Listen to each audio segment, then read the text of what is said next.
40 വർഷം മോശയെ വേട്ടയാടിയ ഒരു ചോദ്യമുണ്ട്. എന്തിനായിരുന്നു?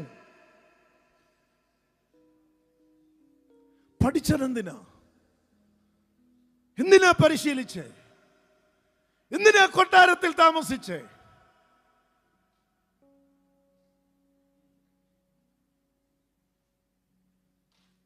പക്ഷേ തിരുവെഴുത്ത് പറയുന്നു, നിശബ്ദനായി നടന്നു നീങ്ങിയ മനുഷ്യന്റെ മുൻപിൽ ഒരു ദിവസം മരുഭൂമി വഴിമാറിക്കൊടുത്തു.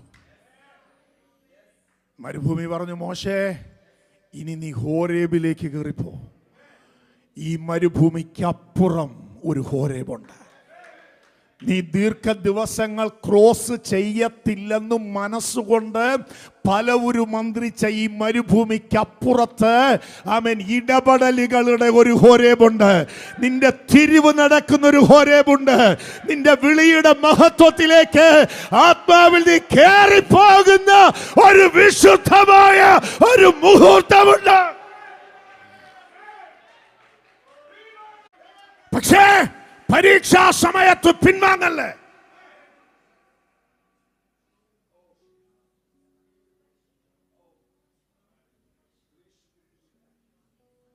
സാഹചര്യങ്ങൾ മോശമാണല്ലോ എന്ന് മനസ്സ് പലവരും നമ്മളോട് പറയും. കാര്യങ്ങൾ നടക്കാതെ പോകുമോ എന്ന ചിന്തകൾ നമ്മളെ വേട്ടയാടും.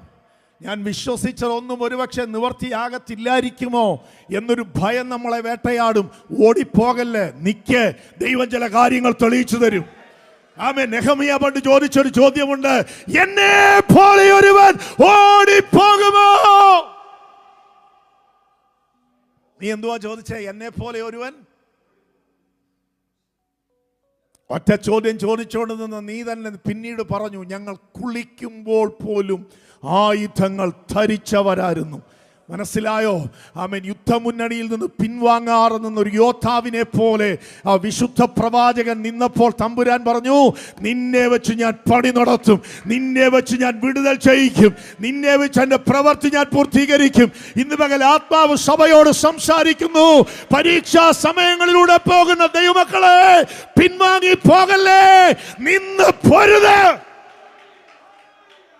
ഇത്രേ പ്രാർത്ഥിച്ചിട്ട് എന്ത് കിട്ടി എന്ന് പിശാച് ചോദിക്കുമ്പോൾ തിരിച്ചു പറ, ഇത്രേ പ്രാർത്ഥിച്ചിട്ട് ഒന്നും കിട്ടിയില്ലെങ്കിലും ഇനിയും ഞാൻ പ്രാർത്ഥിക്കും.